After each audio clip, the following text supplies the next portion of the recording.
And I tried to do my best, Hooks. I really did. I tried to do my best to take care of him, to nurture him, to teach him the ways of darkness worldwide.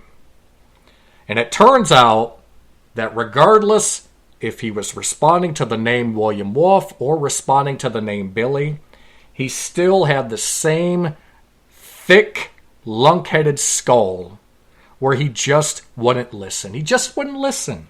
The same things that you encountered in your rivalry with him, he just wouldn't listen. I tried and I tried and I tried. And he just wore down my last nerve. But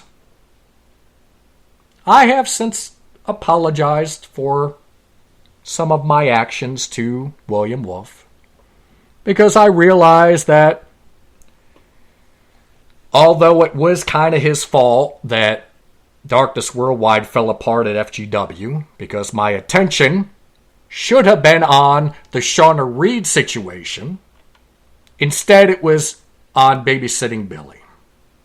So because of his asinine antics, it kind of was his fault. But I apologize nonetheless, because it was unfair of me to blame him entirely. There's probably more 90-95% his fault, not 100% though. So I apologized.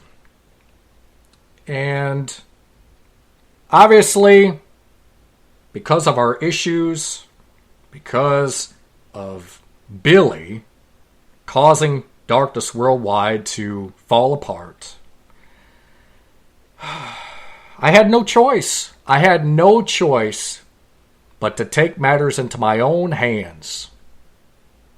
Something that I don't care to do. I'm not a wrestler. I'm a thinker. I'm a strategist. I'm an advocate. I'm not a wrestler, but I had no other choice but to try to lead by example and to teach Billy a lesson in humility and respect. And the only way that I could teach him this lesson was inside the FGW ring. And this took place at Origins 2 earlier in the year of 2020. And during that match, Hooks, you made your presence felt.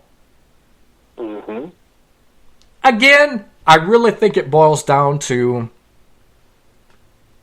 miscommunication.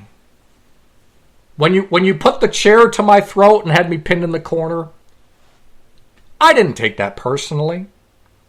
I realized that it was just a misunderstanding, that you had good intentions, and you showed me you had great intentions when you smashed Billy in the head with that steel folding chair. And at that point, I thought for sure that whatever differences we had in the weeks and months prior to that all that had subsided, and that you and I were prepared to do business and rekindle our friendship and to make Darkness Worldwide the unstoppable force that it was always intended on being. And then the next thing I know, I turn around and it's no longer Billy I'm in the ring with.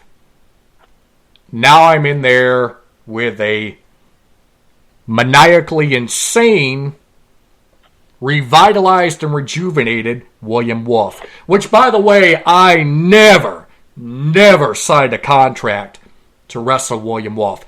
I signed to wrestle Billy.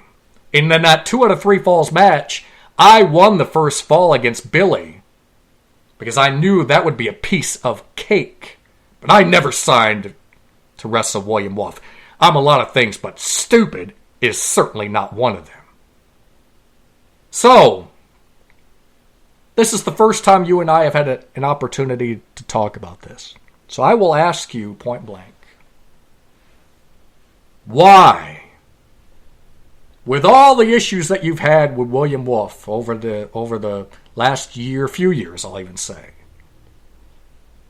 why would you not have warned me of what I was turning around to into that ring. Why did you let me just walk right into the ferocity of William Wolf, especially considering that not only have you and I been good friends in the past, but also, obviously, if Ancestry.com says that I am a distant relative of William Wolf, well, that kind of means that I'm also a distant relative of the Heavy Metal Viking Hooks. Why would you do that to your own family? Well, that's an interesting tale you just told. I really enjoyed how you managed to revise that history, but I'm going to go ahead and tell this story. No. Hey, listen. Much like Jesse the Body Ventura, I tell it like it is. And no, there's no revision. I'm just giving you my honest, completely impartial point of view. And matter of fact, I'm just reciting what others have told me happened, because unfortunately, after William Wolf choked me out with his guillotine at the end of that match, it was hard for me to remember a lot of what transpired during that period of time. But I apologize. I didn't mean to cut you off. Please continue. Let me take a crack at telling this story from a different viewpoint. You're right. William Wolf and I, as family, have had one of the most bitter rivalries and feuds in history around here in pro wrestling. Exactly. But we finally got to a point where I said, you know what?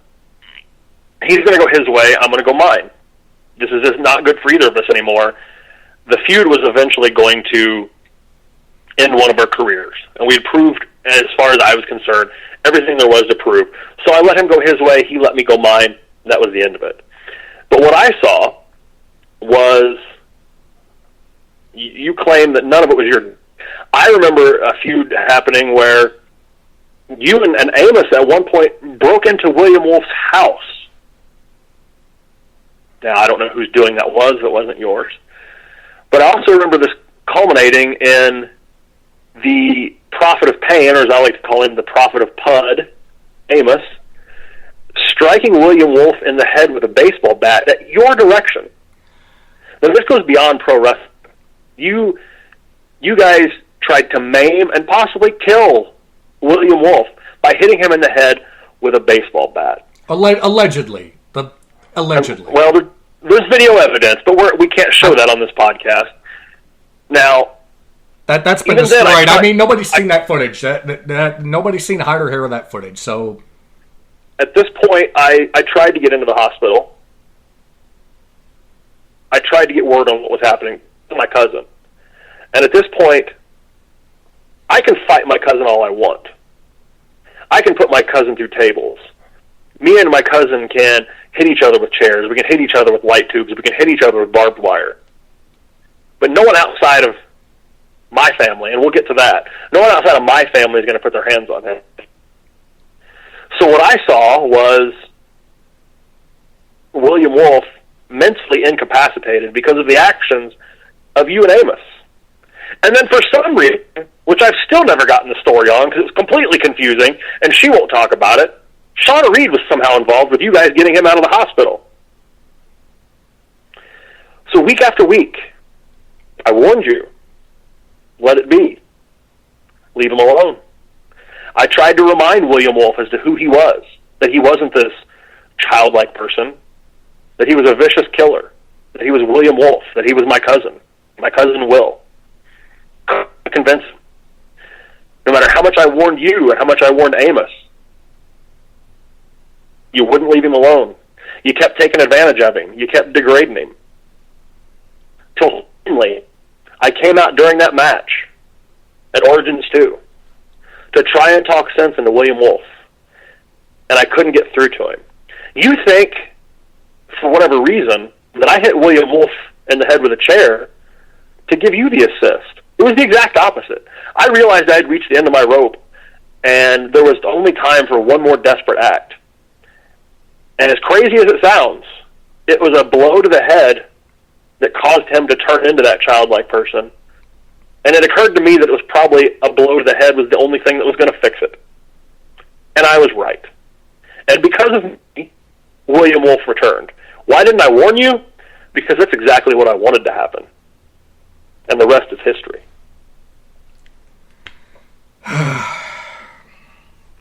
Now, let me stop here, too. As far as I know, nobody has seen this documentation from Ancestry.com. I sure haven't seen it. This is the first I'm hearing from it. Listen. To my knowledge, look, I am his family. No family knows anything about you being a member of the family. So you can call yourself Uncle Spector all you want. William Wolf is my blood. That I know for a fact.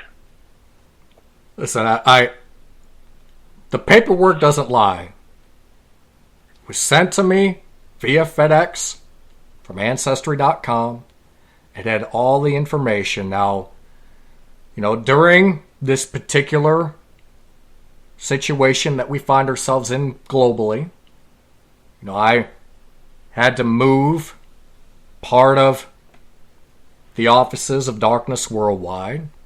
So the paperwork, I still have it, but it's just stored away right now. I just have to retrieve it. It's in one of many, moving boxes, receptacles, what have you.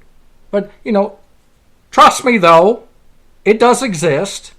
And it does clearly state that, again, distant, but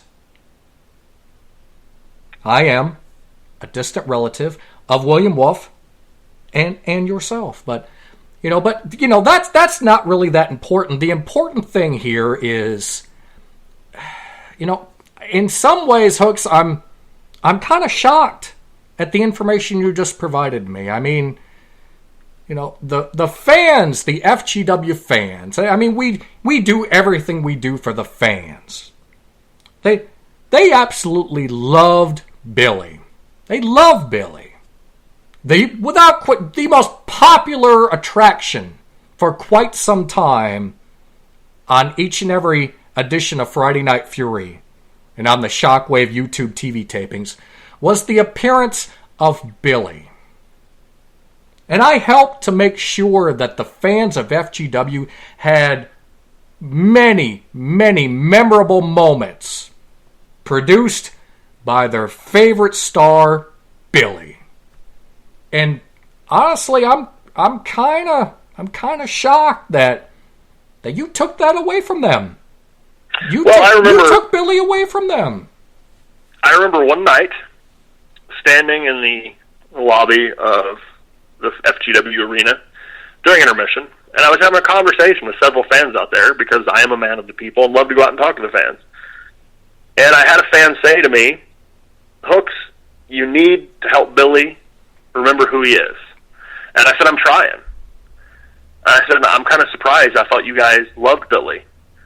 And that fan looked at me and said, we do, but it's time. And that's when I realized I had to take drastic action and fix this situation. Oh, you can't take the word of one toothless fan for the masses that absolutely loved and adored Billy, but maybe you need to go back and watch that match at Origins 2 and listen to the crowd reaction as a reemergence of William Wolf and realize that they were pretty happy to see him. Well, it's that match, that moment is fairly traumatic for me, Hooks, and it's hard for me to bring myself to remember much of that evening. And I certainly have no desire to want to look at footage of that evening. Perhaps I would watch the first fall of the 3-fall match because I won that, of course, fair and square. But I don't know if I could bring myself to watch that particular footage. But I just get the feeling like we're starting to have a bit of miscommunication. So things are starting to deteriorate, and I don't want to see that happen. So to show my true intentions and how giving my heart is to you, please, for the listeners of Radio Dark, where can they find you on social media? I have a Facebook page. Just look under